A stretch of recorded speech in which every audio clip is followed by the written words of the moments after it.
क़यामत खुद बताएगी कि क़यामत क्यों ज़रूरी थी।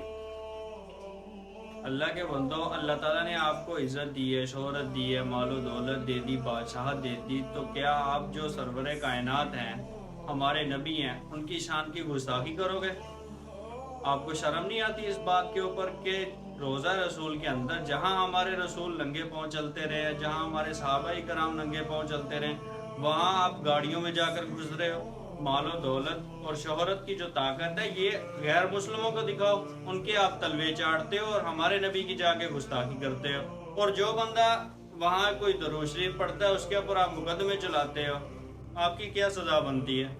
आपने तो खुल्लम खुल्ला सबके सामने जो है गुस्ताखी की है। फुल प्रोटोकॉल से आप गए हैं, उसमें दाखिल हुए हैं गाड़ियों के साथ। यजीद ने भी यही काम किया था, उसने अपने घोड़े लाकर वहां बांध दिए थे। सहाबा इकराम बुलंद आवाज से बात करना मुनासिब नहीं समझते थे, वहां आप गाड़ियां लेकर